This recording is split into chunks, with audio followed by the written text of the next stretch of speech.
Ding dong, motherfucker! Ding dong!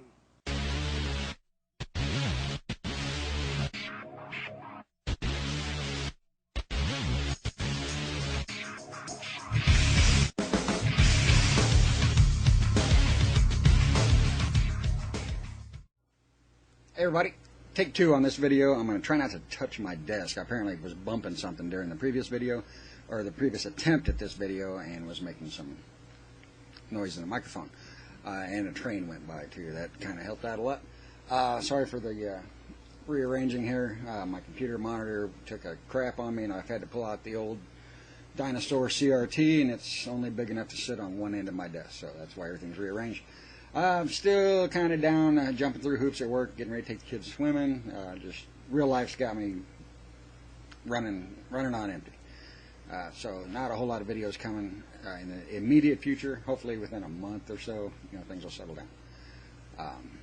But I did want to make this one because I've had a few things happen at work, and I got a comment on YouTube that just made me laugh. I mean, there's nothing else I can do but laugh because it was so weird.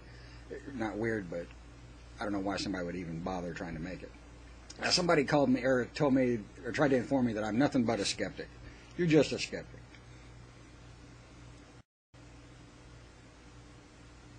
The point is, like that's some kind of a snide comment or an insult to call me a skeptic. I'm pretty darn proud of it. So might as well call me you're a man. You're just a man. I'm a guy. Sorry. Might as well call me white.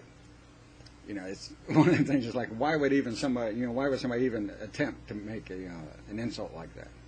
It just struck me as funny. But it's true. I am a skeptic, and like I said, I'm proud of it. Skepticism has served me pretty well. Even in my real life, I don't just sit around, making videos debunking things, because I don't like them. Somebody's going to tell me they saw strange sounds from the sky, and then I hear this same sound in another video, and can actually line the two up and match them. I'm going to say, hey, there's some bullshit going on somewhere.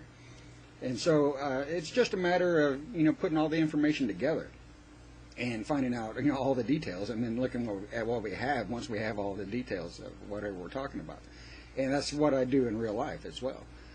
My new job, like I said, I'm really pulling my hair out over a lot of things because I'm not good at math, and I've got to crunch numbers all day long, and using micrometers and all kinds of crazy gadgets and computers and things. I'm writing computer programs, and I'm not a real computer literate person, but I have to program robots and things like that. So I am jumping through some hoops. One of the things I do is I troubleshoot a lot of machinery and computer programs and things like that, and using skepticism has actually solved a few problems. Even problems that were once considered quasi-paranormal.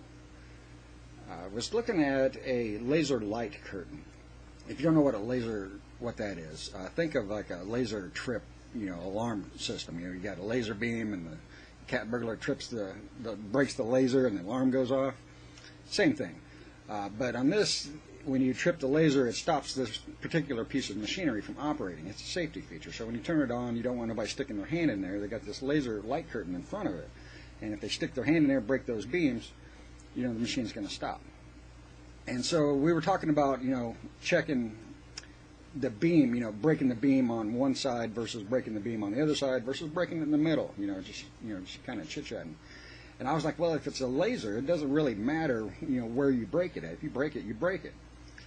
If you stick your hand in there and the machine still operates, there's either something reflecting somewhere, or it's a strong enough laser it's burning a hole in your hand and continuing on and hitting that receiver.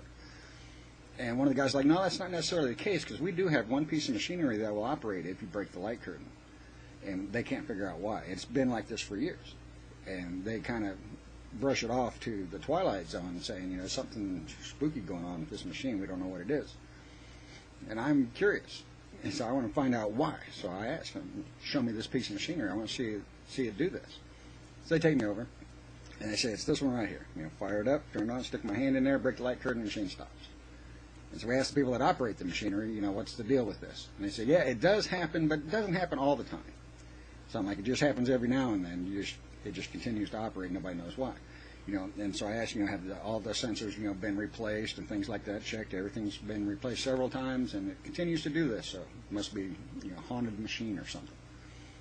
And so a little more digging, I found out that it only happens on one side, only on the right side. It doesn't happen on the left side. It doesn't happen in the middle, but only if you break the beam on the right side, it'll continue to operate. And so I'm looking for things, reflecting in there. I don't see nothing. And so I tell them, just let me know when it happens again, and I'll come down and check this out. And so, a few days go by, and I get a message, hey, it happened again. And so I go down and check it out, same story. I can't find anything wrong. It works fine when I get there. And so I, can't give an answer. I don't have all the information. Apparently, something is missing, and we don't know what it is. I don't immediately jump to it's paranormal. I jump to, well, I don't know because something is missing. We don't have all the information. And so I told them to start keeping a log, write down the time, date and time, whenever this happens. And after about a week, I'll come check out your list. So a week goes by, I go down and check out the list, and we've got a few dates and some times on there. And so I'm trying to find a correlation between those times and dates. And what I start looking at is what parts were being ran, because the machine runs different parts all the time. They change it up. And so I started going through all of the part numbers, find out what parts were ran that day at that time, and I got a hit. It seems that there's a certain part that was run, and it happened to be while that part was being run that the malfunction occurred. And so I told them, I said, okay, here we go. Next time you run this part, let me know. And so I get a message that they're going to be running this part. I come down and check it out, and sure enough, once I have all the information, we can figure out what's going on. It seems the part has louvers in it for air ventilation. So it's got holes in it. Laser beams going right through the holes in the louvers as they stick it in the machinery, and there's the problem. So it wasn't the Twilight Zone, it wasn't a haunted piece of machinery, anything like that, that had been thought of for years, that this machine was pristine and it had a mind of its own. All it was it had the part they were using at that time had some louvers in it and allowed the machine to operate with something breaking that, supposedly breaking that light curtain, but the curtain wasn't being broken because the beams were going through the louvers. So it wasn't, anything out of the ordinary. It was just, a matter of the parts. And so once all the information was put together, now it's solved. We know what the problem is. But for years, people didn't have all that information, and they thought it was, haunted, basically. And we even had a similar one, because people will tell you things, and we can only take them at face value. People, ask me all the time, and tell me they saw a leprechaun, and I don't believe them. And so they're going to be like, oh, you called me a liar? And it's not that I go around calling people liars. It's just, I don't have all the information. And your information that you're giving me might not be correct. You might think it is, but it might not be. We had another problem with a brand new brake press. If you don't know what a brake press is, it's a big piece of machinery that folds up steel. Let me find something here. Here's a piece of paper. Imagine this is a sheet of steel, and we want to put a 90-degree bend on it. This machine will fold that piece of steel and put a bend in it like so. And you can fold it up, make boxes, refrigerator doors, all kinds of different things with it. And so this piece of machinery, it was reported that if they tried to put a 90-degree bend on something, let me get this on camera, the machine should go 90 degrees all the way across that bend. Should be even all the way across. But this one wasn't. It was bending it hard in the middle, over-braking over 90 degrees, less on the ends, which is common for a brake press because they kind of break in, and you have to shim them eventually. But this one's brand new, and they spent probably almost $1 million on this piece of machinery.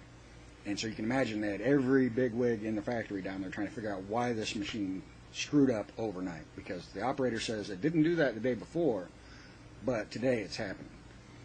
And so people were, digging into the computer and looking at gauges. I mean, they were tearing parts off the machine, looking for loose wires, bolts, whatever they could figure out. And to me, it wasn't any of those, because I stepped back and I was like, wait a minute, this is a hard piece of equipment. We're talking about a chunk of steel, which is, because there's a ram that comes down, hits a chunk of steel, and that governs the consistency of the bend, not the angle.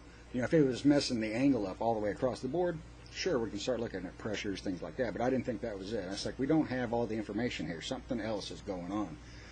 Because in order for this to happen, somebody had to really mess something up, and I mean to the scale of ramming the machine with a forklift or something. It was going to take a big occurrence to do this. This isn't something that would just kind of go out of whack, go out of calibration. And so what I started doing was measuring the parts, and confirming what the operator was saying. And then once and so I'm standing back scratching my head, I'm thinking about trying to figure it out. And so after the little powwow was over, they were like, well, just do your best, and we'll call the factory and have a representative come down and look at the machinery and all this. And so everybody kind of eventually went their own ways, and it was unsolved. But I stuck around because I wanted to see this machinery in operation and see what was going on. And what was happening was one operator of the machinery, when they measure this stuff, they use a protractor. Happen to have one sitting right here. If I can get it out. Get out of there. All right. Use a protractor to measure different varying angles. And so when they laid it on the part to get their measurement, the one operator would measure, the main operator of this piece of machinery, because they're kind of picky about who they put on it, so not many people have operated this thing because it's brand new and worth just tons of money. They don't want to mess it up. One operator would take a measurement here and here. And that's how he would get his measurement on what the angle was on the part. And so unwittingly, he was actually ignoring the bends. Hopefully I can explain this. So he's got an overbreak here. So it's hit strong, hard here, weak here, weak here. He's taking his measurement in between the two. And so it's like a curve. And so he is getting one number here, and it curves back up, and he gets the same number over here, and he thinks the part is good.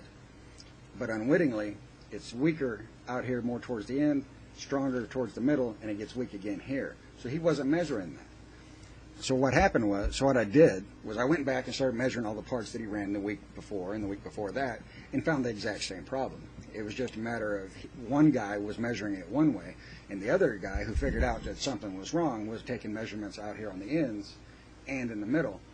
And so he had a more accurate measurement of what was going on. And it turned out there's nothing wrong with the machine. It was just one operator was measuring things one way and another operator was measuring things another way. And that crown in the machine is actually normal. Brake presses do have those. And so one of them was just ignoring it and not adding that into his equations and things like that. And so, once I got back and told everybody, look, it's, you put all your computer stuff away. It wasn't the gauges. It wasn't the, this, that, and the other. It was just, one operator measuring things a little bit differently. So they didn't have all the information. And so they were just running off on wild goose chases, taking somebody's word for it, that it was perfect one day, messed up the next. And so it was just a matter of, one more guy going, hey, wait a minute, we don't have all the information, and we can't necessarily believe everything this person is saying. Not that he's lying. He might not, he might feel that he's telling, the absolute truth as to what's going on, but he could be wrong, and the operator was wrong. The machinery actually had that bow in it before yesterday. It wasn't something that developed overnight. It was just a matter of somebody measured it different one day and realized that there was a slight problem versus somebody measuring it another way thinking everything was okay. So it wasn't that he was lying. I wasn't calling him a liar. It was just a matter of he didn't have all the information either. And so that's kind of, what drives my YouTube videos. I do that in real life, everything. I check out everything I can. And so when somebody posts a video about a strange sound, and I say, well, no, it's not, because, it's got the exact same, stupid bird in the background that this one has in it. And somebody else, leaves me a comment saying, well, I heard a sound too, debunk that, Mr. Skeptic. I have no inclination to even bother looking at what that person has to say because I don't have all the information. Someone tells me they saw a ghost, so you can tell me anything you want. I don't know what you saw. You might not have all the information either, mister. And so being called a skeptic, like I said, it's not a snide remark. It makes me money. And it served me quite well. So hopefully I can get back to making more videos soon.